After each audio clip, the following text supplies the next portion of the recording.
प्राचीन भारत का इतिहास महाभारत श्री कृष्ण द्वैपायन नाम के वेद व्यास ने यह ग्रंथ श्री गणेश जी की मदद से लिखा था। जीवन के रहस्यों से भरे इस ग्रंथ को पंचम वेद कहा गया है। यह ग्रंथ हमारे देश के मन प्राण में बसा हुआ है। यह भारत की राष्ट्रीय गाथा है।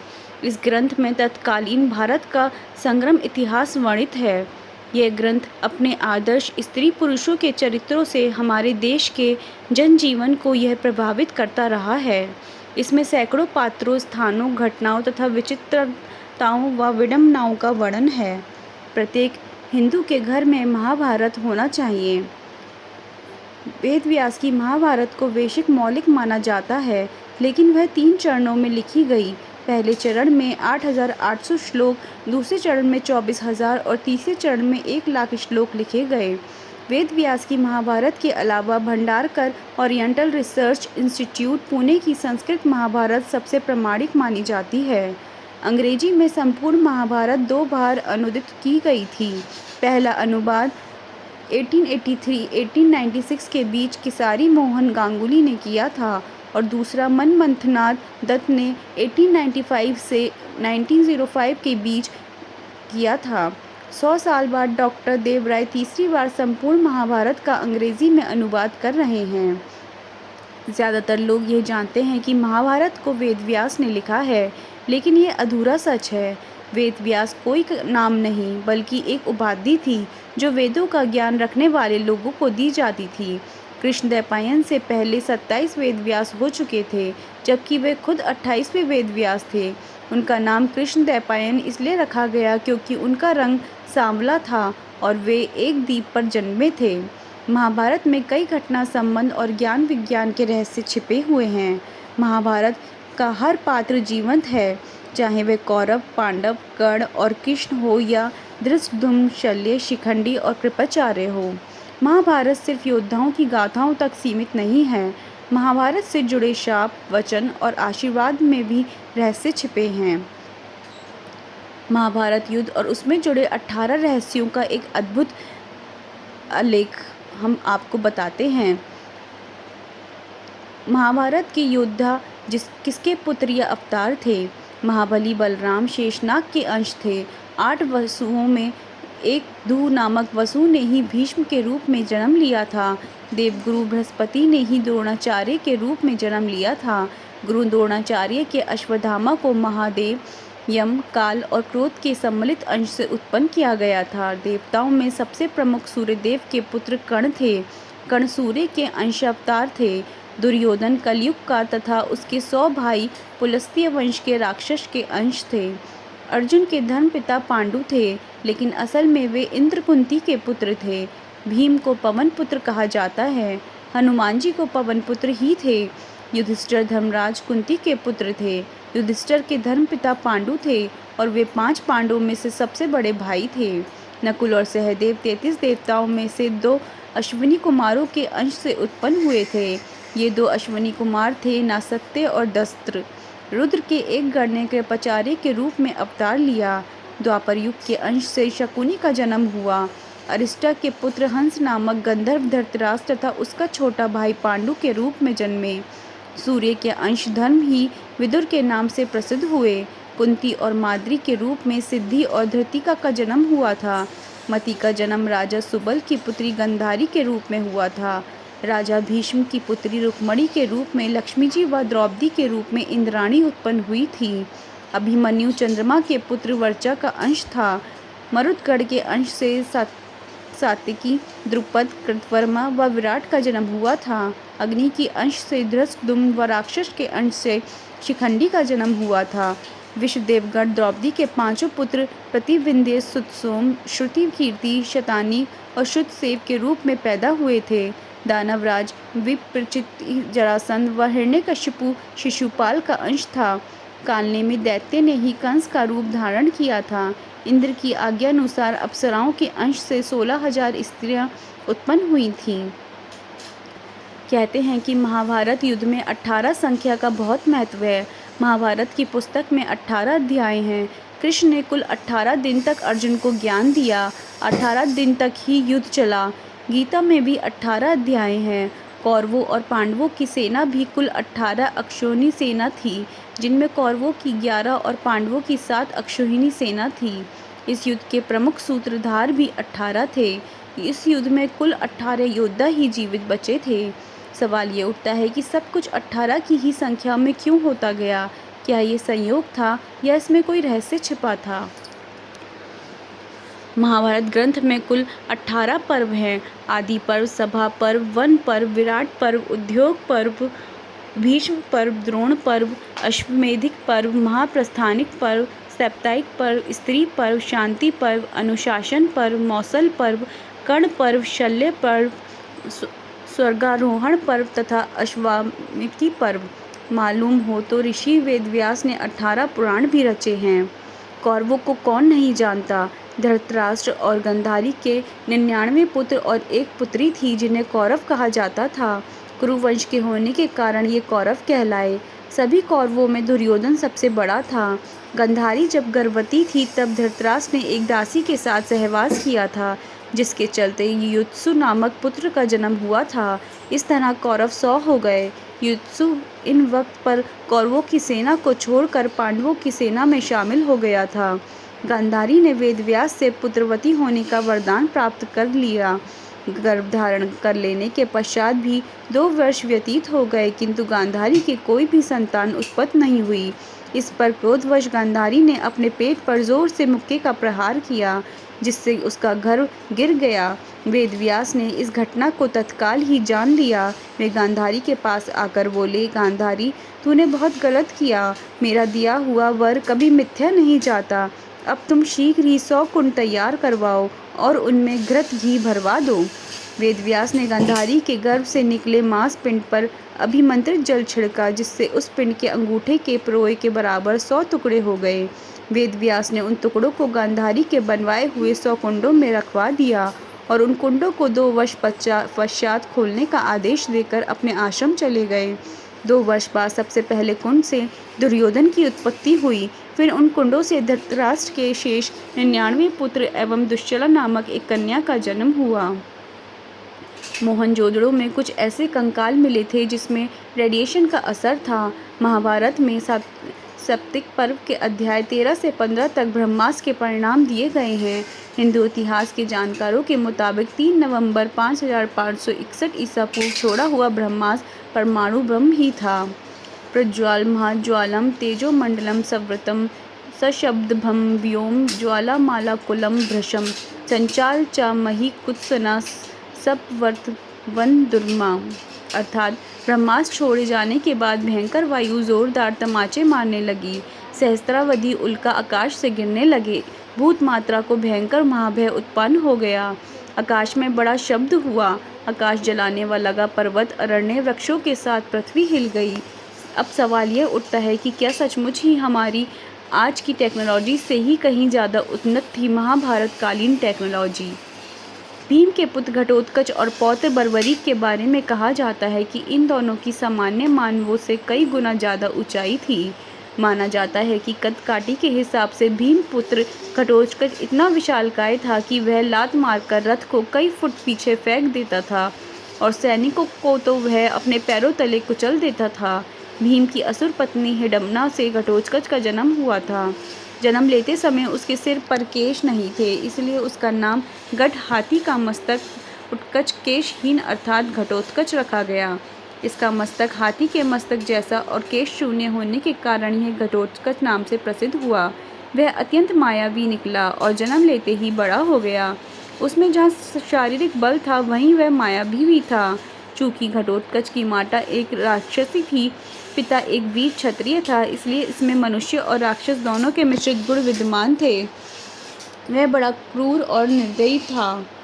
घटोत्कच ने युद्ध में अपने विशाल शरीर से हाहाकार मचा रखा था। वे एक ही बार में अपनी पैरों के नीचे कई सैनिकों को कुचल कर मार देते थे, जिसमें घबराकर दुर्योधन ने कर्ण को अमोघ अस्त्र चलाने का आदेश दिया। इस अस्त्र से घटोत्कच वीर गति को प्राप्त हुए। दूसरी ओर बर्बरीक दुनिया का सर्वश्रेष्ठ धनुर्धर थे। बर्बरीक के लिए 3 बाण ही काफ़ी थे, जिसके बल पर वे कौरवों और पांडवों की पूरी सेना को समाप्त कर सकते थे।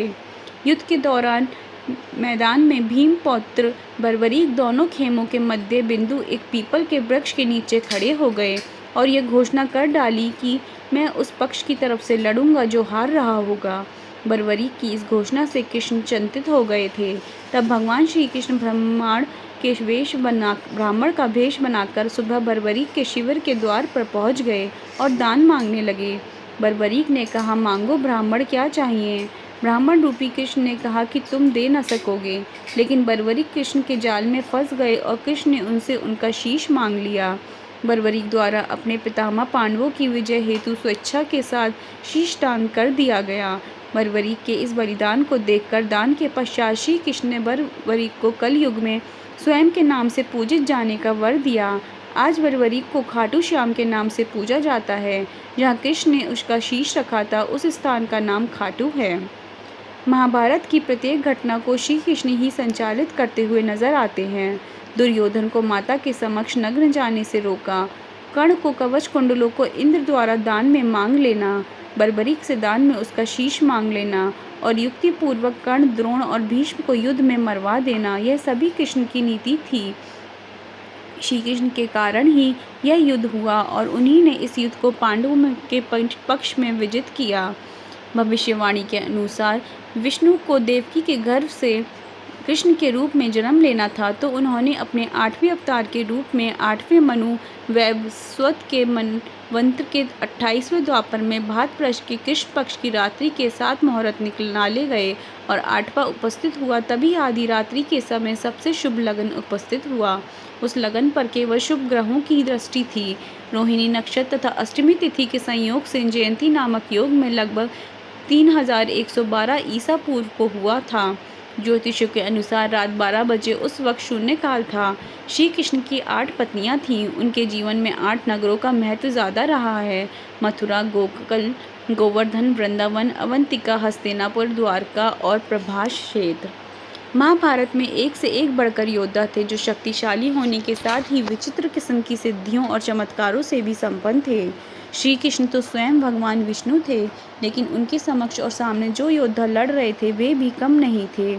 सहदेव भविष्य में होने वाली हर घटना को पहले से ही जान लेते थे। वे जानते थे कि महाभारत होने वाली है और कौन किसको मारेगा और कौन विजयी होगा। लेकिन भगवान कृष्ण ने उन्हें शाप दे दिया था कि अगर वह इस बारे में लोगों को बताएंगे तो उनकी मृत्यु हो जाएगी।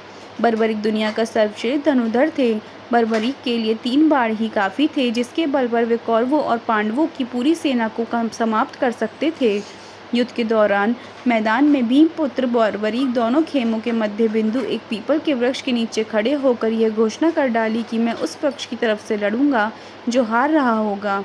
लेकिन श्री कृष्ण ने उसे भी ठिकाने लगा दिया।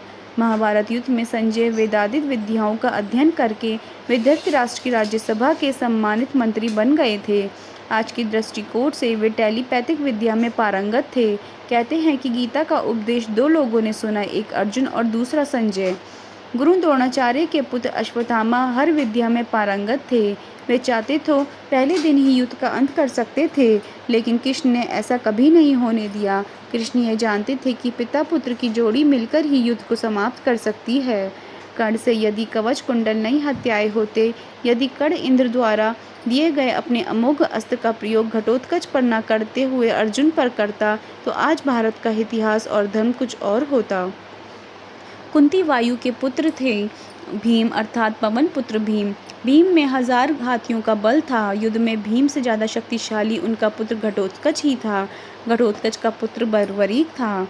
माना जाता है कि कटकाथी के हिसाब से भीम पुत्र घटोत्कच इतना विशालकाय था कि वह लात मारकर रथ को कई फुट पीछे फेंक देता था और सैनिकों को तो वह पैरों तले कुचल देता था। भीम की असुर पत्नी हिडम्बा से घटोत्कच का जन्म हुआ था। शांतनु गंगा के पुत्र भीष्म का नाम देवव्रत था। उनको इच्छा मृत्यु का वरदान प्राप्त था। दुर्योधन का शरीर वज्र के समान कठोर था, जिसे किसी धनुष या अन्य किसी हथियार से छेदा नहीं जा सकता था, लेकिन उसकी जांघ श्री कृष्ण के छल के कारण प्राकृतिक ही रह गई थी। इस कारण भीम ने उसकी जांघ पर वार करके उसके शरीर को 2 फाड़ कर दिए थे। जरासंध का शरीर 2 फाड़ करने के बाद पुनः जुड़ जाता था। जब श्री कृष्ण ने भीम को इशारे से समझाया कि 2 फाड़ करने के बाद दोनों फाड़ को एक दूसरे की विपरीत दिशा में फेंक दिया जाए, आपको यह जानकर आश्चर्य होगा कि महाभारत में ना तो कौरवों ने युद्ध लड़ा, ना ही पांडवों ने। कौरव उसे कहते हैं जो कुरुवंश का हो। कुरुवंश के 2 योद्धा भीष्म। उसी तरह जब पांडु का कोई पुत्र था ही नहीं तो कैसे पांचों कुंती पुत्र को पांडव कहेंगे। कौरव महाभारत में हस्तिनापुर, नरेश, धृतराष्ट्र और गांधारी के पुत्र थे। ये संख्या में 100 थे तथा कुरु के वंशज थे। सभी कौरवों में दुर्योधन सबसे बड़ा था, लेकिन सवाल ये उठता है कि क्या सभी कौरव और पांडव कुरु के वंशज थे? यदि नहीं थे तो फिर वे किसके वंशज थे? दूसरा सवाल, यदि धृतराष्ट्र के पुत्र कौरव नहीं थे तो फिर कौरव कौन थे? पुराणों के अनुसार ब्रह्मा जी से अत्रि, अत्रि से चंद्रमा, चंद्रमा से बुध और बुध से इलानंदन पुरुरवा का जन्म हुआ। पुरुरवा से आयु, आयु से राजा नहुष और नहुष से ययाति उत्पन्न हुए। ययाति से पुरु हुए। पुरु के वंश में भरत और भरत के कुल में राजा कुरु हुए। कुरु के वंश में शांतनु का जन्म हुआ। कुरु से वंशजों को कौरव कहा जाता है। महाराजा शांतनु की पत्नी का नाम था गंगा। गंगा से उन्हें 8 पुत्र मिले, जिसमें से 7 को गंगा में बहा दिया गया और 8वें पुत्र का पाला पोसा। उनके 8वें पुत्र का नाम देवव्रत था। यह देवव्रत ही आगे चलकर भीष्म कहलाए। यह कुरुवंश की एक शाखा का अंतिम राजा था। बाद में राजा शांतनु का निषाद जाति की एक महिला सत्यवती से प्रेम हो गया। सत्यवती के कारण देवव्रत को आजीवन अविवाहित रहने की प्रतिज्ञा लेनी पड़ी। शांतनु को सत्यवती से 2 पुत्र मिले, चित्रांगद और विचित्रवीर्या। चित्रांगद युद्ध में मारा गया, जबकि विचित्रवीर्या का विवाह भीष्म ने काशीराज की पुत्री अंबिका और अंबालिका से कर दिया। लेकिन विचित्रवीर्या को कोई संतान नहीं हो रही थी। तब चिंतित सत्यवती ने कुंवारी अवस्था में पराशर मुनि से उत्पन्न अपने पुत्र वेदव्यास को बुलाया और उन्हें यह जिम्मेदारी सौंपी कि अंबिका और अंबालिका को कोई पुत्र मिले। अंबिका से धृतराष्ट्र और अंबालिका से पांडु का जन्म हुआ, जबकि एक दासी से विदुर का। इस तरह देखा जाए तो पराशर मुनि का वंश चला। वेदव्यास जी ने महाभारत को लिखा था। वेदव्यास कौन थे? वेदव्यास सत्यवती के पुत्र थे और उनके पिता ऋषि पराशर थे। सत्यवती जब कुंवारी थी तब वेदव्यास ने उनके गर्भ से जन्म लिया था। बाद में सत्यवती ने हस्तिनापुर महाराजा शांतनु से विवाह किया था। वेदव्यास का असली नाम कृष्णद्वैपायन था। पांडु की पत्नी कुंती के पुत्र युधिष्ठिर का नाम समाचार मिलने के बाद धृतराष्ट्र की पत्नी गांधारी के मन में ही पुत्रवती होने की इच्छा जागृत हुई, लेकिन धृतराष्ट्र के लाख प्रयासों के बावजूद कोई पुत्र जन्म नहीं ले पा रहा था। तब एक बार फिर से वेदव्यास को बुलाया गया और वेदव्यास की कृपा से गांधारी ने गर्भ धारण किया। गर्भधारण के पश्चात 2 वर्ष व्यतीत हो जाने पर भी जब पुत्र का जन्म नहीं हुआ तो गांधारी ने अपने पेट पर मुक्का मारा, जिससे गर्भ गिर गया। योग बल से वेदव्यास को इस घटना का तत्काल पता चल गया। अपने क्रोध प्रकट किया, फिर उन्होंने तुरंत ही 100 कुंड तैयार कर उनमें घृत भरवा दिए। गांधारी ने उनकी आज्ञानुसार 100 कुंड बनवा दिए। तब वेदव्यास ने गांधारी के गर्भ से निकले मांस पिंड पर अभिमंत्रित जल छिड़का, जिसके चलते उस पिंड के अंगूठे के पोर बराबर 100 टुकड़े हो गए। वेदव्यास ने उन टुकड़ों को गांधारी के बनवाए 100 कुंडों में रखवा दिया और कुंडों को 2 वर्ष पश्चात खोलने का आदेश दिया और आश्रम चले गए। 2 वर्ष बाद सबसे पहले कुंड से दुर्योधन की उत्पत्ति हुई। दुर्योधन के जन्म के दिन ही कुंती के पुत्र भीम का भी जन्म हुआ। दुर्योधन जन्म लेते ही गधे की तरह रेंगने लगा। ज्योतिषियों से इसका लक्षण पूछे जाने पर उन लोगों ने धृतराष्ट्र को बताया, राजन, आपका यह पुत्र कुल का नाश करने वाला होगा। फिर उन कुंडों से क्रमशः शेष 99 पुत्र एवं दुश्शाला नामक एक कन्या का जन्म हुआ। गांधारी गर्भ के समय धृतराष्ट्र की सेवा में असमर्थ हो गई थी, अतएव उनकी सेवा के लिए एक दासी रखी गई। धृतराष्ट्र के सहवास से उस दासी का ही युधिष्ठिर नामक पुत्र हुआ। युवा होने पर भी राजकुमारों का विवाह यथा योग्य कन्याओं से कर दिया गया। दुश्शाला का विवाह जयद्रथ के साथ हुआ। एक बार राजा पांडु अपनी दोनों पत्नियां कुंती तथा माद्री के साथ वन में आखेट के लिए निकले। वहां उन्हें एक मृग का मैथुन रथ जोड़ा दिखाई दिया। पांडु ने तत्काल उस मृग को एक बाण मार दिया। मरते हुए मृग ने पांडु को शाप दिया, राजन, तुम्हारे समान क्रूर पुरुष इस संसार में कोई भी नहीं होगा। तूने मुझे मैथुन के समय बाण मारा है, अतः जब कभी भी तू मैथुन रथ होगा तेरी भी मृत्यु हो जाएगी। इस शाप से पांडु अत्यंत दुखी हुए और अपनी रानियों से बोले, अब मैं अपनी समस्त वासनाओं का त्याग करके इस वन में ही रहूँगा, तुम लोग हस्तिनापुर लौट जाओ। दोनों रानियों ने दुखी होकर कहा, हम आपके बिना एक क्षण भी जीवित नहीं रह सकती। आप हमें भी वन में अपने साथ रहने दीजिए। पांडु ने उनके अनुरोध को स्वीकार कर लिया। एक दिन पांडु अपनी पत्नी से बोले, हे कुंती, मेरा जन्म लेना ही व्यर्थ रहा, क्योंकि संतानहीन व्यक्ति पितृ ऋण, ऋषि ऋण, देव ऋण तथा मनुष्य ऋण से मुक्ति नहीं पा सकता। क्या तुम पुत्र प्राप्ति के लिए मेरी सहायता कर सकती हो? कुंती बोली, हे आर्य, दुर्वासा ऋषि ने मुझे ऐसा मंत्र प्रदान किया है जिससे मैं किसी भी देवता का आह्वान करके मनोवांछित वस्तु प्राप्त कर सकती हूँ। आप आज्ञा करें, मैं किस देवता को बुलाऊं? इस पर पांडु ने धर्म को आमंत्रित करने का आदेश दिया। धर्म ने कुंती को पुत्र प्रदान किया जिसका नाम युधिष्ठिर रखा गया। कालांतर में पांडु ने कुंती को पुनः 2 बार वायुदेव तथा इंद्रदेव को आमंत्रित करने की आज्ञा दी। वायुदेव से भीम तथा इंद्र से अर्जुन की उत्पत्ति हुई। बाद में कुंती ने माद्री को उक्त मंत्र की दीक्षा दे दी। माद्री ने अश्विनी कुमारों को आमंत्रित किया और इस तरह नकुल और सहदेव का जन्म हुआ। एक दिन राजा पांडु माद्री के साथ वन में सरिता के तट पर भ्रमण कर रहे थे। सहसा वायु के झोंके से माद्री का वस्त्र उड़ गया। इससे पांडु का मन चंचल हो उठा और वे मैथुन में प्रवृत्त हुए ही थे कि शापवश उनकी मृत्यु हो गई।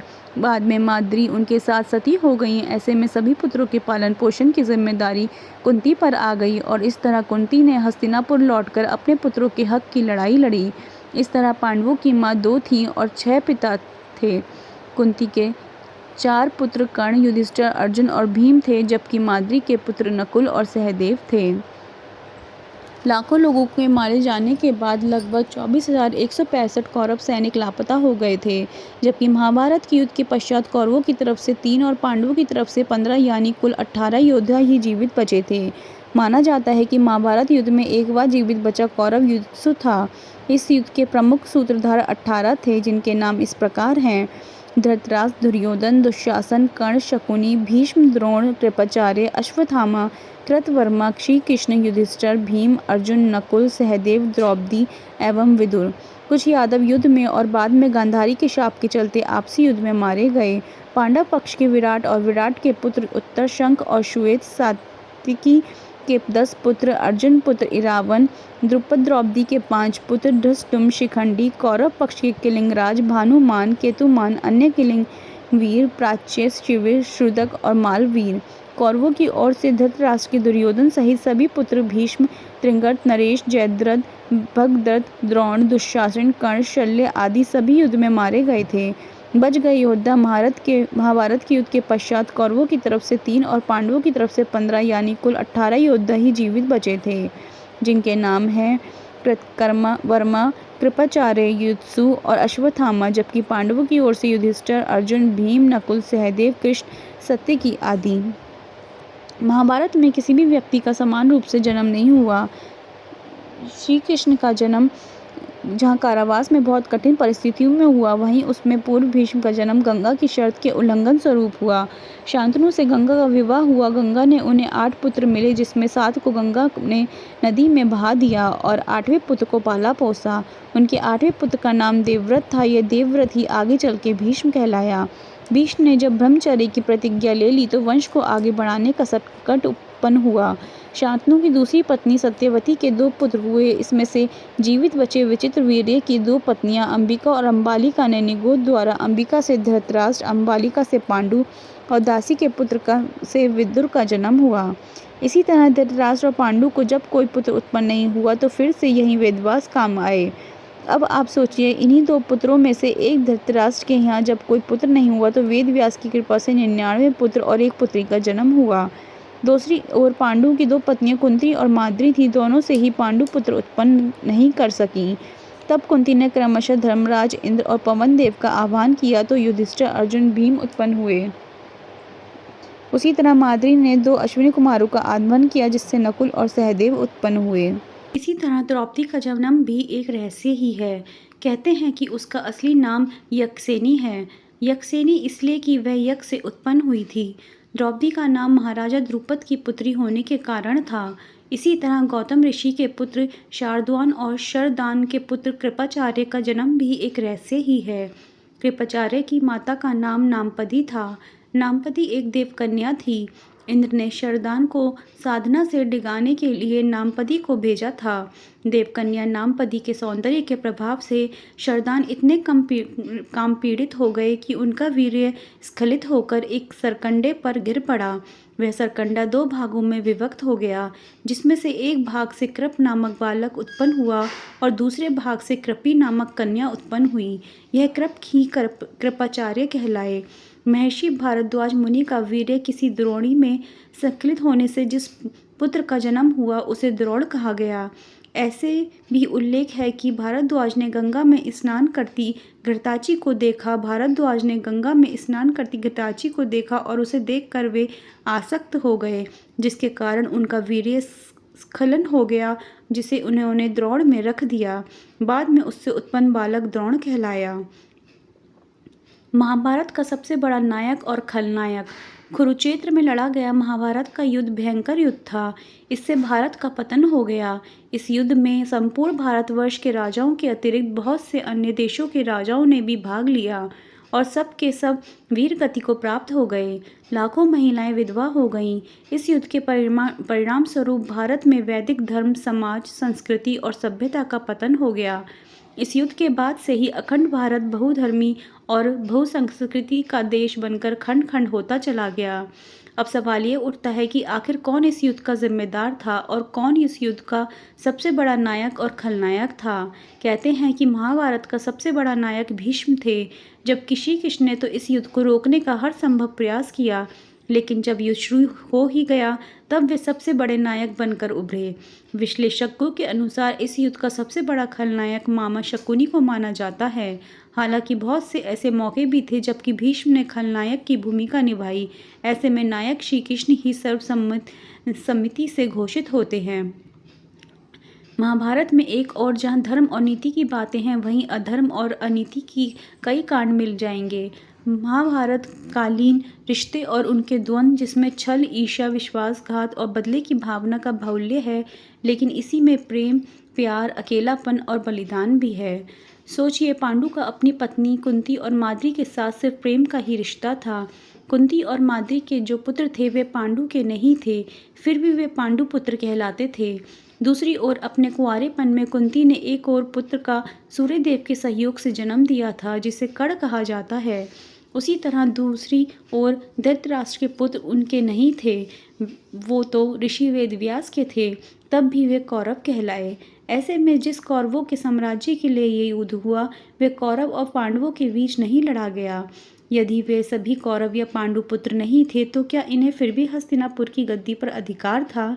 कहते हैं कि गांधारी ने धृतराष्ट्र से मजबूरी वश विवाह किया था। इसका कारण भीष्म थे। द्रौपदी का अपने 5 पतियों से कैसा रिश्ता था? एक स्त्री 5 पुरुषों से कैसे विवाह कर सकती है, जबकि एक पुरुष 5 स्त्रियों से विवाह कर सकता था? प्राचीन काल से ही स्त्रियों का ऐसा करना वर्जित माना गया है। महाभारत में द्रौपदी ही एकमात्र ऐसी स्त्री थी जिसने 5 पुरुषों को अपना पति बनाया था। 5 पांडवों द्वारा इनमें जन्मे 5 पुत्र उप पांडव नाम से विख्यात थे। महाभारत में भगवान श्री कृष्ण के सखा थे अर्जुन, लेकिन अर्जुन ने जब श्री कृष्ण की बहन से विवाह किया तो वे उनके जीजा भी बन गए थे। लेकिन भगवान श्री कृष्ण का अर्जुन से ही नहीं बल्कि दुर्योधन से भी करीबी रिश्ता था। कृष्ण की 8 पत्नियां थीं, जिनमें से एक का नाम जामवंती था, जो रामायण काल के जामवंती की पुत्री थी। इसी जामवंती से श्री कृष्ण को एक पुत्र मिला जिसका नाम साम्ब था। इस साम्ब ने दुर्योधन की पुत्री लक्ष्मणा से विवाह किया था। इस तरह दुर्योधन और श्री कृष्ण दोनों एक दूसरे के समधी थे। इस तरह हम देखते हैं कि महाभारत में और भी ऐसे रिश्ते हैं जो आपस में उलझे और गुथे हुए हैं, फिर भी सभी का एक दूसरे के खिलाफ युद्ध के मैदान में इकट्ठा हो जाते थे। महाभारत का युद्ध कुरुक्षेत्र में ही क्यों लड़ा गया? भगवान श्री कृष्ण को डर था कि भाई भाइयों के, गुरु शिष्यों के व संबंधी कुटुंबों के इस युद्ध में एक दूसरे को मरते देखकर कहीं ये संधि ना कर बैठें। इसलिए ऐसी भूमि युद्ध के लिए चुनने का फैसला लिया गया जहाँ क्रोध और देश के संस्कार पर्याप्त मात्रा में हों। तब श्री कृष्ण ने कई दूत अनेकों दिशाओं में भेजे और उन्हें वहाँ की घटनाओं का जायजा लेने को कहा।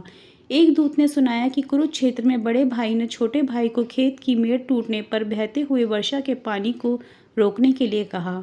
उसने साफ इनकार कर दिया। इस पर बड़ा भाई आग बबूला हो गया।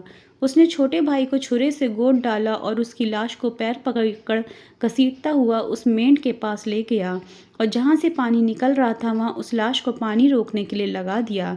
इस कहानी को सुनकर श्री कृष्ण ने तय किया कि यही भूमि भाई भाई के युद्ध के लिए उपयुक्त है। जब श्री कृष्ण आश्वस्त हो गए कि इस भूमि के संस्कार यहाँ पर भाइयों के युद्ध में एक दूसरे के प्रति प्रेम उत्पन्न नहीं होने देंगे, तब उन्होंने युद्ध कुरुक्षेत्र में करवाने की घोषणा की। कुरु का क्षेत्र। दूसरी कहानी अनुसार कहते हैं कि जब कुरु इस क्षेत्र की जुताई कर रहे थे, तब इंद्र ने उनसे जाकर इसका कारण पूछा। कुरु ने कहा कि जो भी व्यक्ति इस स्थान पर मारा जाए वह पुण्य लोक में जाए, ऐसी मेरी इच्छा है। इंद्र उनकी बात को हंसी में उड़ाते हुए स्वर्गलोक चले गए। ऐसा अनेक बार हुआ। इंद्र ने अन्य देवताओं को भी ये बात बताई। देवताओं ने इंद्र से कहा, यदि संभव हो तो कुरु को अपने पक्ष में कर लो। तब इंद्र ने कुरु के पास जाकर कहा कि कोई भी पशु पक्षी या मनुष्य निराहार रहकर या युद्ध करके इस स्थान पर मारा जाएगा तो वह स्वर्ग का भागी होगा। ये बात भीष्म, कृष्ण आदि सभी जानते थे, इसलिए महाभारत का युद्ध कुरुक्षेत्र में लड़ा गया। श्रवण कुमार की कहानी। मातृ और पितृ भक्त श्रवण कुमार की कहानी तो आपने सुनी ही होगी। श्रवण कुमार जैसे पितृभक्त खोजना मुश्किल है। वे अपने अंधे माता पिता की सेवा पूरी तत्परता से करते थे। उन्हें किसी प्रकार का कष्ट नहीं होने देते थे। एक बार माता पिता ने तीर्थ यात्रा की इच्छा की और वे उन्हें कांवर में बिठाकर तीर्थ यात्रा को चल दिए। बहुत से तीर्थ करा लेने पर एक दिन अचानक उसके मन में यह भाव आया कि माता पिता को पैदल क्यों न चलाया जाए। उन्होंने कांवर जमीन पर रख दी और उन्हें पैदल चलने को कहा। अंधे माता पिता पैदल चलने तो लगे, पर उन्होंने साथ ही यह भी कहा, बेटा इस भूमि को जितनी जल्दी हो सके पार कर लेना चाहिए। वे तेजी से चलने लगे। तब वह भूमि निकल गई तो श्रवण कुमार को माता पिता के साथ इस तरह का व्यवहार करने पर बड़ा पछतावा हुआ और उसने पैरों में गिरकर क्षमा मांगी तथा फिर से दोनों को कांवर में बिठा लिया। उनके अंधे माता पिता ने कहा, पुत्र इसमें तुम्हारा दोष नहीं। उस भूमि पर किसी समय मैं नामक एक असुर रहता था। उसने जन्मते ही अपनी माता पिता को मार डाला था। उसी के संस्कार उस भूमि में अभी तक बने हुए हैं। इसी से उस क्षेत्र में गुजरते हुए तुम्हें ऐसी बुद्धि उपजी। महाभारत के वन पर्व के अनुसार कुरुक्षेत्र में आकर सभी लोग पापमुक्त हो जाते हैं और जो ऐसा कहता है कि मैं कुरुक्षेत्र जाऊंगा और वहीं निवास करूंगा, यहाँ तक कि यहाँ की उड़ी हुई धूल के कण पापी को परम पद देते हैं। नारद पुराण में आया है कि ग्रहों, नक्षत्रों एवं तारागणों को काल गति से नीचे गिर पड़ने का भय है, किंतु वे जो कुरुक्षेत्र में मरते हैं पुनः पृथ्वी पर नहीं गिरते, अर्थात वे पुनः जन्म नहीं लेते। भगवद गीता के प्रथम श्लोक में कुरुक्षेत्र को धर्म क्षेत्र कहा गया है। महाभारत के श्राप। महाभारत में जितनी महिमा वरदान की है उतनी ही शाप की भी। यदि ये शाप नहीं दिए जाते तो महाभारत होती ही नहीं।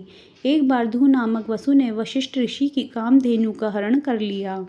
इससे वशिष्ठ ऋषि ने धू से कहा कि ऐसा काम तो मनुष्य करते हैं, इसलिए तुम आठों वसु मनुष्य हो जाओ।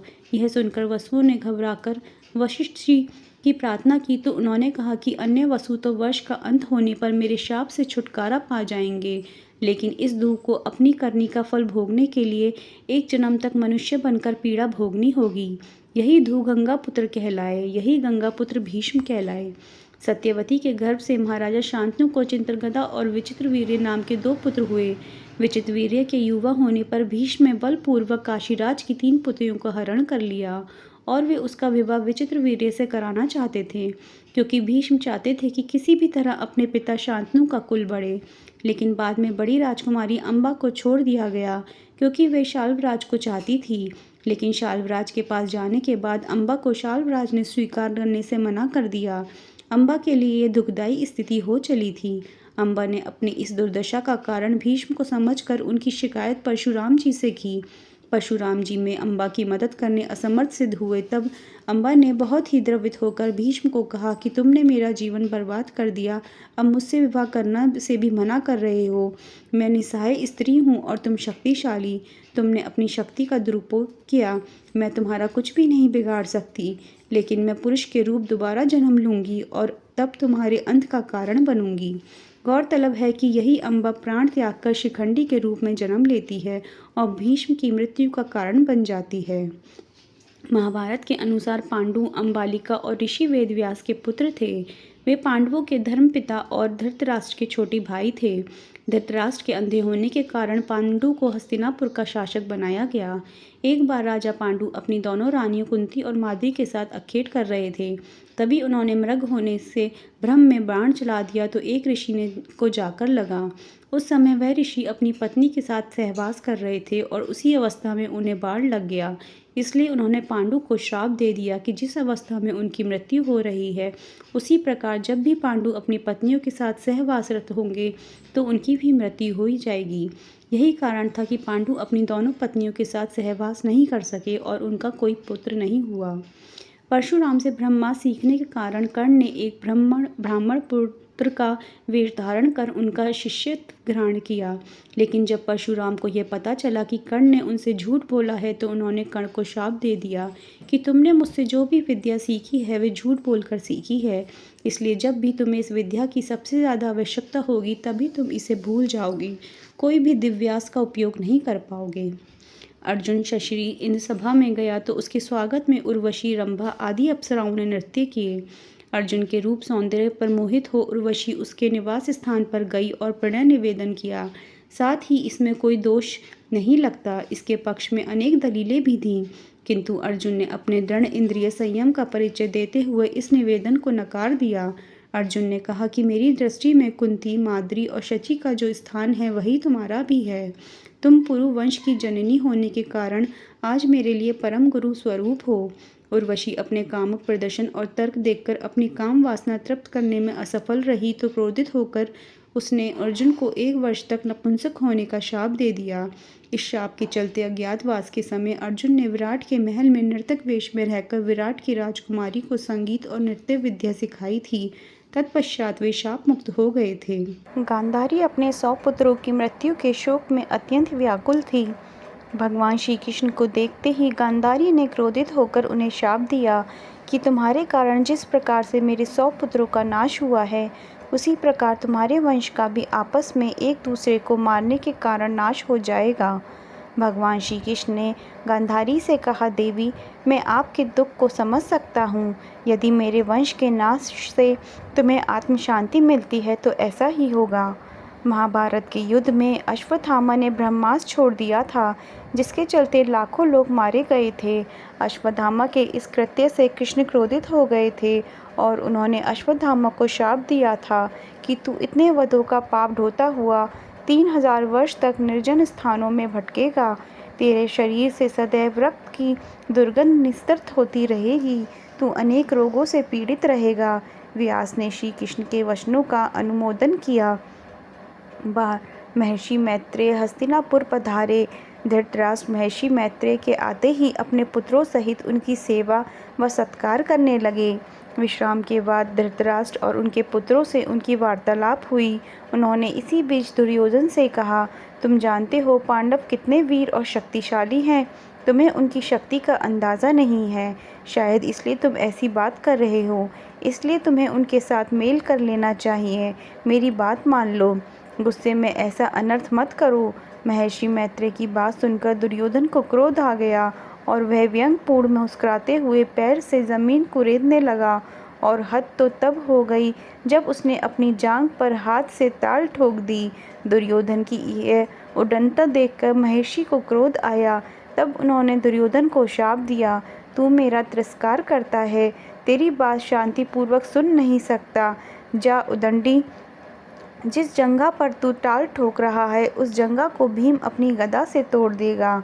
जब घटोत्कच पहली बार अपने पिता भीम के राज्य में आया तो अपनी माँ हिडम्बा की आज्ञा के अनुसार उसने द्रौपदी को कोई सम्मान नहीं दिया। द्रौपदी को अपमान महसूस हुआ और उसे बहुत गुस्सा आया और शाप दे दिया कि जा दुष्ट, तेरा जीवन बहुत छोटा होगा तथा तू बिना किसी लड़ाई के मारा जाएगा। महाभारत के स्थान। महाभारत में कुछ ऐसे स्थान हैं जहाँ महत्वपूर्ण घटनाएं घटी थीं। जैसे महाभारत का युद्ध कुरुक्षेत्र में हुआ था। यहीं पर भगवान श्री कृष्ण ने गीता का ज्ञान दिया था। यह स्थान हरियाणा में स्थित है। लक्षागृह बरनावा या वाराणतावत नामक स्थान मेरठ जिले में स्थित है। यहाँ पर पांडवों की मारने के लिए राख का घर बनाया गया था। लाक्षागृह से निकलने पर भटकते हुए पांडव वर्तमान नागालैंड में पहुंच गए थे। जिस स्थान पर भीम नहीं उठा पाए थे हनुमान जी की पूछ, वह स्थान गंधमादन पर्वत पर स्थित है। सुमेरु पर्वत की चारों दिशाओं में स्थित गजदंत पर्वतों में से एक को उस काल में गंधमादन पर्वत कहा जाता था। हिमालय की कैलाश पर्वत के उत्तर में स्थित गंधमादन पर्वत कुबेर के राज्य क्षेत्र में था। बर्बरीक का सिर काट कर जहाँ रखा था उस स्थान को वर्तमान में खाटू श्याम के नाम से जाना जाता है। राजस्थान की शेखावाटी के सीकर जिले में स्थित है परम धाम खाटू। खाटू का श्याम मंदिर बहुत ही प्राचीन है। उत्तर प्रदेश में स्थित मथुरा नगरी भगवान श्री कृष्ण की जन्मस्थली होने के कारण यह महाभारत की घटनाओं का प्रमुख केंद्र रहा है। महाभारत काल में इस नगरी पर जरासंध ने कई आक्रमण किए थे। बिहार की राजधानी पटना से करीब 100 किलोमीटर दूर स्थित 5 पहाड़ियों से घिरा राजगीर प्रसिद्ध धार्मिक तीर्थ स्थल है। यहीं पर जरासंध का आंकड़ा आज भी देखा जा सकता है। बिहार की राजधानी पटना से करीब 100 किलोमीटर दूर स्थित 5 पहाड़ियों से घिरा राजगीर प्रसिद्ध धार्मिक तीर्थ स्थल है। यहाँ महाभारत के रचनाकार महर्षि वेदव्यास जी की गुफा है। इसके समीप ही गणेश गुफा है। मान्यता है इसी गुफा में व्यास जी ने महाभारत को मौखिक रूप दिया था और गणेश जी ने उसे लिखा था। कहते हैं कौरवों से अपना राज्य हारने के बाद भगवान श्री कृष्ण के कहने पर अर्जुन मनाली के पिरनी में तप करने चले गए थे। उस स्थान को अर्जुन गुफा के नाम से जाना जाता है। इसी स्थान पर भगवान शिव ने अर्जुन को पाशुपतास्त्र दिया था। दिल्ली को उस काल में इंद्रप्रस्थ कहा जाता था और मेरठ को हस्तिनापुर। दिल्ली में पुराना किला इस बात का सबूत है। खुदाई में मिले अवशेषों के आधार पर पुरातत्वविदों का बड़ा वर्ग यह मानता है कि पांडवों की राजधानी इसी स्थल पर रही होगी। पुराना किला दिल्ली में यमुना नदी के पास स्थित है, जिसे पांडवों ने बनाया था। बाद में इसका पुनरुद्धार होता रहा। महाभारत के अनुसार यह पांडवों की राजधानी थी। दूसरी ओर कुरु देश की राजधानी गंगा के किनारे हस्तिनापुर में स्थित थी। कहते हैं कि महाभारत युद्ध के पश्चात द्वारिका पर अनजान शक्तियों ने हमला किया था, जिसके चलते वह नष्ट हो गई थी और कालांतर में यह समुद्र में डूब गई थी। द्वारिका उस काल में महाभारत काल का प्रमुख केंद्र हुआ करता था, जो कई प्राचीन और ऐतिहासिक घटनाओं का केंद्र था। गुजरात के पश्चिमी तट पर समुद्र में डूबे 7,3500 वर्ष पुराने शहर खोजे गए हैं, जिनको महाभारत में वर्णित द्वारका के संदर्भों से जोड़ा गया है। हालांकि द्वारिका पर पहले प्राचीन शहर कुशस्थली था। ययाति ने यह संपूर्ण क्षेत्र अपने पुत्र यदु को सौंपा था, इसलिए श्री कृष्ण अपने 18 कुल के बंधु बांधवों को लेकर द्वारिका में बस गए थे। महाभारत युद्ध के नियम और सेना की स्थिति। महाभारत युद्ध से पूर्व पांडवों ने अपनी सेना का पड़ाव कुरुक्षेत्र के पश्चिमी क्षेत्र में सरस्वती नदी के दक्षिणी तट पर बसे समुद्र पंचक तीर्थ के पास हिरण्यवती नदी के तट पर डाला। कौरवों ने कुरुक्षेत्र के पूर्वी भाग में वहां से कुछ योजन की दूरी पर एक समतल मैदान में अपना पड़ाव डाला। दोनों ओर के शिविरों में सैनिकों के भोजन और घायलों के इलाज की उत्तम व्यवस्था थी। हाथी, घोड़े और रथों की अलग व्यवस्था थी। हजारों शिविरों में से प्रत्येक शिविर में प्रचुर मात्रा में खाद्य सामग्री, अस्त्र शस्त्र, यंत्र और कई वैद्य और शिल्पी वेतन देकर रखे गए। दोनों सेनाओं के बीच में युद्ध के लिए 5 योजन कौरवों की ओर थे। सहयोगी जनपद गंगाधर, मंद्र, सिंध, काम्बोज, किलिंग, सिहल, दर्द, अभिशय, मागध, पिशाच, कोसल, पतिय, ब्राह्विक, उद्यच्य, अंश, पल्लव, सौराष्ट्र, अवनति, निषाद, सूरसेन, शिबी, वसती, पौरव, तुषार, चशुक प्रदेश, अश्वक, पांड्य, पुलिंद, पारद, शूद्रक, प्रागज्योतिषपुर, मेकल, कुरुविंद, त्रिपुरा, शल, अमशष्ट, कैतव, यवन, शीघ्रत, शौवीर और प्राच्य। कौरवों की ओर से ये योद्धा लड़े थे भीष्म, द्रोणाचार्य, कृपाचार्य, कर्ण, अश्वत्थामा, मद्र, नरेश, शल्य, भूरिश्रवा, अलंबु, कृतवर्मा, कलिंगराज, श्रुतायुध, शकुनी, भगदत्त, जयद्रथ, विंध्य, अनुविंध्य, काम्बोज राज, सुदक्षिण, बृहदल, दुर्योधन व उसके 99 भाई सहित अन्य हजारों योद्धा। पांडवों की ओर थे ये जनपद पांचाल, चेदी, काशी, करुष, मत्स्य, केकय, संजय, दक्षाण, सोमक, कुंती, आनपक, दाशरथ, प्रभद्रक, अनुपक, किरात, पटचर, तितिर, चोल, पांडे, अग्निवेश्य, हुंड, दानभारी, शबर, उद्धस, वत्स्य, पौंड्र, पिशाच, पुंड्र, कुंडरीविष, मारुत, धेनुकु, तंगड़ और परतगण पांडवों की ओर से लड़े थे। ये योद्धा भीम, नकुल, सहदेव, अर्जुन, युधिष्ठिर, द्रौपदी के पांचों पुत्र, सात्यकी, उत्तमौजा, विराट, द्रुपद, दुष्टमन, अभिमन्यु, पांड्यराज, घटोत्कच, शिखंडी, युयुत्सु, कुंती भोज, उत्तमौजा, शैव्य और अनुपराज्य नील।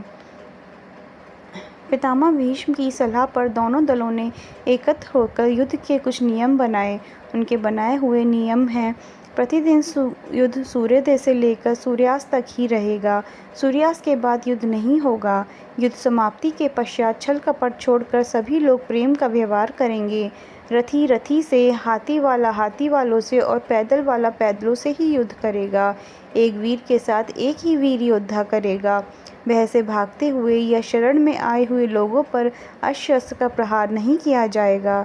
जो वीर निहत्था हो जाएगा उस पर कोई शस्त्र नहीं उठाया जाएगा। युद्ध में सेवक का काम करने वालों पर कोई अस्त्र नहीं उठाएगा। एक रात के लिए जी उठे थे सभी योद्धा। ऐसी मान्यता और किंवदंती है कि महाभारत युद्ध में मारे गए सभी शूरवीर, जैसे कि भीष्म, द्रोणाचार्य, दुर्योधन, अभिमन्यु, द्रौपदी के पुत्र कर्ण, शिखंडी आदि एक रात के लिए पुनर्जीवित हुए थे। ये घटना महाभारत युद्ध खत्म होने के 15 साल बाद घटित हुई थी। यह उस समय की बात है जब धृतराष्ट्र, कुंती, विदुर, गांधारी और संजय वन में रहते थे। एक दिन वन में उनसे मिलने युधिष्ठिर पधारे, तभी यह घटना घटी। विदुर जी के प्राण त्यागने के बाद धृतराष्ट्र के आश्रम में महर्षि वेदव्यास आए। जब उन्हें पता चला कि विदुर जी ने शरीर त्याग दिया, तब उन्होंने बताया कि विदुर धर्मराज के अवतार थे और युधिष्ठिर भी धर्मराज का ही अंश हैं, इसलिए विदुर जी के प्राण युधिष्ठिर के शरीर में समा गए। महर्षि वेदव्यास ने धृतराष्ट्र, गांधारी और कुंती से कहा कि आज मैं तुम्हें अपनी तपस्या का प्रभाव दिखाऊंगा। तुम्हारी जो इच्छा है वो मांग लो। तब धृतराष्ट्र और गांधारी ने युद्ध में मृत अपने पुत्रों तथा कुंती के कर्ण को देखने की इच्छा प्रकट की थी। द्रौपदी आदि ने कहा कि वे भी अपने परिजनों को देखना चाहते हैं। महर्षि वेदव्यास ने कहा कि ऐसा ही होगा। युद्ध में मारे गए जितने भी वीर हैं उन्हें आज रात तुम सभी देख पाओगे। ऐसा कहकर महर्षि वेदव्यास ने सभी को गंगा तट पर चलने के लिए कहा। महर्षि वेदव्यास के कहने पर सभी गंगा तट पर एकत्रित हो गए और रात होने का इंतजार करने लगे। रात होने पर महर्षि वेदव्यास ने गंगा नदी में प्रवेश किया और पांडव व कौरव पक्ष के सभी मृत योद्धाओं का आह्वान किया। थोड़ी ही देर में भीष्म, द्रोणाचार्य, कर्ण, दुर्योधन, दुःशासन, अभिमन्यु, धृतराष्ट्र के सभी पुत्र, घटोत्कच, द्रौपदी के पांचों पुत्र, राजा द्रुपद, धृष्टद्युम्न, शकुनी, शिखंडी आदि वीर जल से बाहर निकल आए।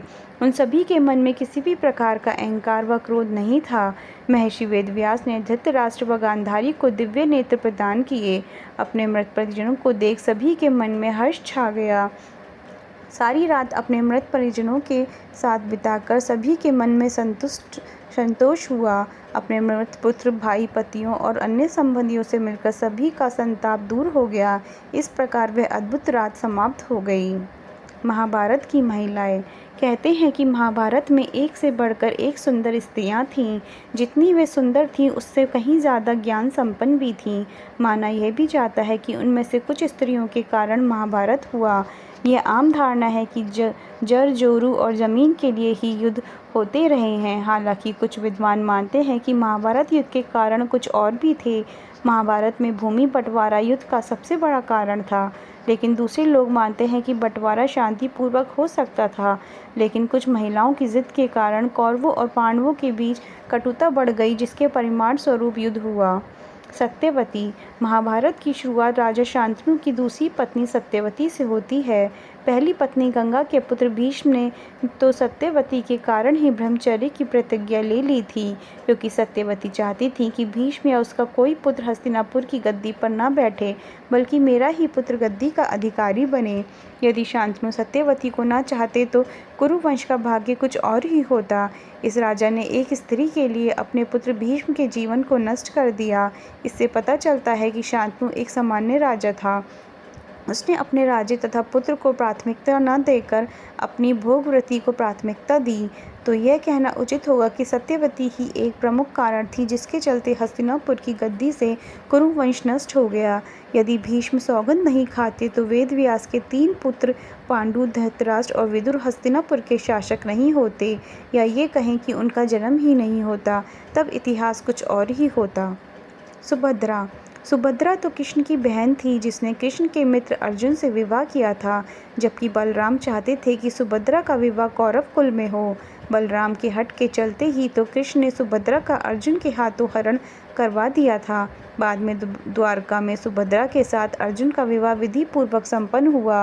विवाह के 1 वर्ष बाद द्वारका में रहे और शेष समय पुष्कर क्षेत्र में व्यतीत किया। 12 वर्ष पूरे होने पर वे सुभद्रा के साथ इंद्रप्रस्थ लौट आए। लक्ष्मणा श्री कृष्ण की 8 पत्नियों में एक जामवती थी। जामवती कृष्ण के पुत्र का नाम साम था। साम का दिल दुर्योधन भानुमति की पुत्री लक्ष्मणा पर आ गया था और वे दोनों प्रेम करने लगे थे। दुर्योधन के पुत्र का नाम लक्ष्मण था और पुत्री का नाम लक्ष्मणा। दुर्योधन अपनी पुत्री का विवाह श्री कृष्ण के पुत्र से नहीं करना चाहता था। भानुमति सुदक्षिण की बहन और दुर्योधन की पत्नी थी, इसलिए एक दिन साम ने लक्ष्मणा से प्रेम विवाह कर लिया और लक्ष्मणा को अपने रथ में बैठाकर द्वारिका ले जाने लगा। जब यह बात कौरवों को पता चली तो कौरव अपनी पूरी सेना लेकर साम को युद्ध करने जा पहुँचे। कौरवों ने साम को बंदी बना लिया। इसके बाद जब श्री कृष्ण और बलराम को पता चला, तब बलराम हस्तिनापुर पहुँच गए। बलराम ने कौरवों से निवेदन पूर्वक कहा कि साम को मुक्त कर उसे लक्ष्मणा के साथ विदा कर दें, लेकिन कौरवों ने बलराम की बात नहीं मानी। तब बलराम ने अपना रौद्र रूप प्रकट कर दिया। वे अपने हल से ही हस्तिनापुर की संपूर्ण धरती को खींचकर गंगा में डुबोने चल पड़े। यह देखकर कौरव भयभीत हो गए। संपूर्ण हस्तिनापुर में हाहाकार मच गया। सभी ने बलराम से माफ़ी मांगी और तब साम को लक्ष्मणा के साथ विदा कर दिया। द्वारिका में साम और लक्ष्मणा का वैदिक रीति से विवाह संपन्न हुआ। कुंती और माद्री दोनों ही पांडु की पत्नियां थीं। यदि पांडु को शाप नहीं लगता तो उनका कोई पुत्र होता जो गद्दी पर बैठता, लेकिन ऐसा नहीं हुआ। लेकिन पांडु के आग्रह पर कुंती ने एक-एक कर कई देवताओं का आह्वान किया। इस प्रकार माद्री ने भी देवताओं का आह्वान किया।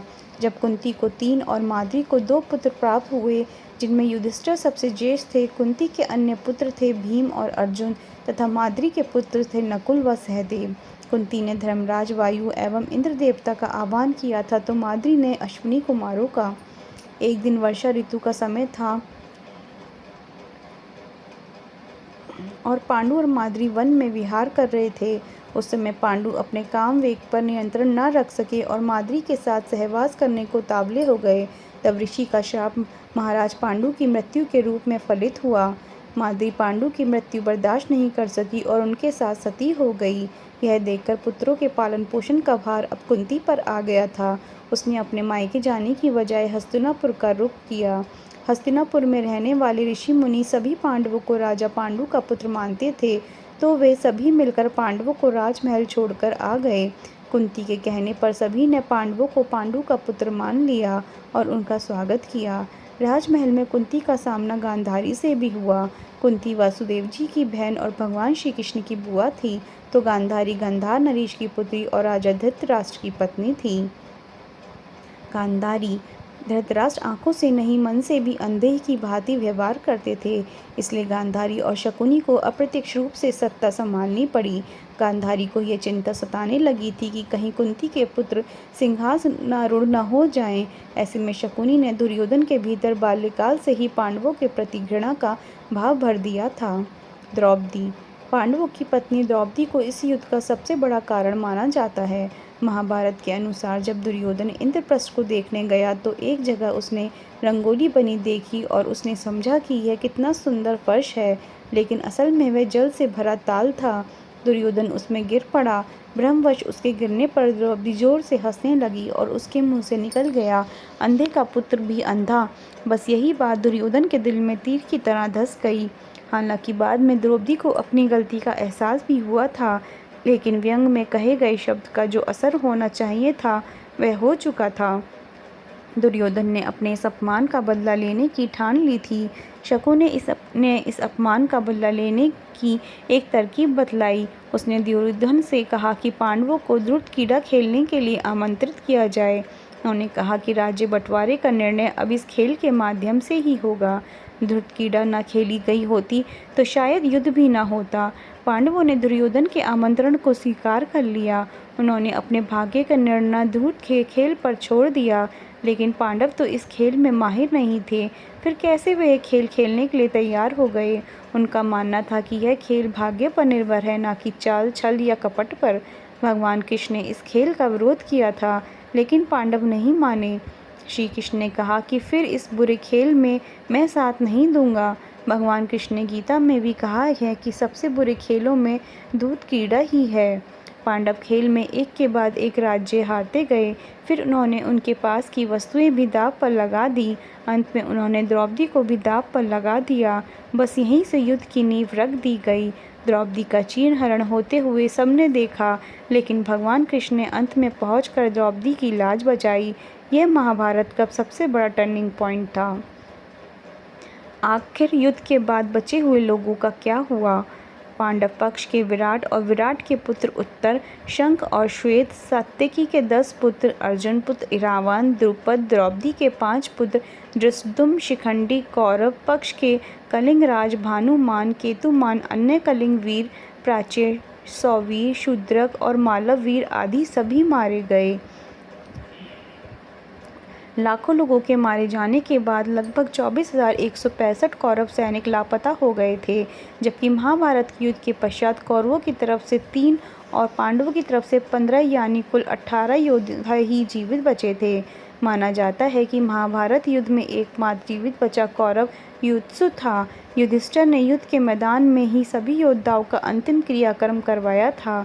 महाभारत युद्ध की समाप्ति के बाद कृतवर्मा, कृपाचार्य, युधिष्ठिर, अश्वत्थामा, युधिष्ठिर, अर्जुन, भीम, नकुल, सहदेव, श्रीकृष्ण, सात्यकी आदि जीवित बचे थे।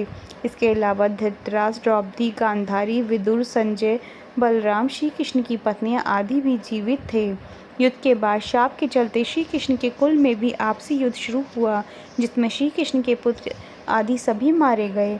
बलराम ने यह देखकर समुद्र के किनारे जाकर समाधि ले ली। श्री कृष्ण को प्रभास क्षेत्र में एक बहेलिये ने पैर में तीर मार दिया, जिससे कारण बनाकर उन्होंने देह त्याग दी। बचे लोगों ने कृष्ण के कहने के अनुसार द्वारका छोड़ दी और हस्तिनापुर की शरण ली। यादवों और उनके भौज्य गणराज्यों का अंत होते ही कृष्ण की बसाई द्वारका सागर में डूब गई। धृतराष्ट्र और गांधारी ने पांडवों के साथ रहते रहते 15 साल गुजार दिए। तब एक दिन भीम ने धृतराष्ट्र व गांधारी के सामने कुछ ऐसी बातें कह दी कि जिसे सुनकर उनके मन में बहुत शोक हुआ और दोनों वन चले गए। उनके साथ गांधारी, कुंती, विदुर और संजय भी वन में रहकर तप करने लगे। विदुर और संजय इनकी सेवा में लगे रहते और तपस्या क्या करते थे। एक दिन युधिष्ठिर के वन में पधारने के बाद विदुर ने देह छोड़कर अपने प्राणों को युधिष्ठिर में समा दिया। फिर एक दूसरे दिन जब धृतराष्ट्र और अन्य गंगा स्नान पर कर आश्रम आ रहे थे, तभी वन में भयंकर आग लग गई। दुर्बलता के कारण धृतराष्ट्र, गांधारी व कुंती भागने में असमर्थ थे, इसलिए उन्होंने उसी अग्नि में प्राण त्यागने का विचार किया और वहीं एकाग्रचित होकर बैठ गए। इस प्रकार धृतराष्ट्र, गांधारी व कुंती ने अपने प्राणों का त्याग कर दिया। संजय ने यह बात तपस्वियों को बताई और वे स्वयं हिमालय पर तपस्या करने चले गए। धृतराष्ट्र, गांधारी व कुंती की मृत्यु का समाचार जब महल में फैला तो हाहाकार मच गया। तब देव ऋषि नारद ने उन्हें धैर्य बनाया। युधिष्ठिर ने विधि पूर्वक सभी का श्राद्ध कर्म करवाया और दान दक्षिणा देकर उनकी आत्मा की शांति के लिए संस्कार किए।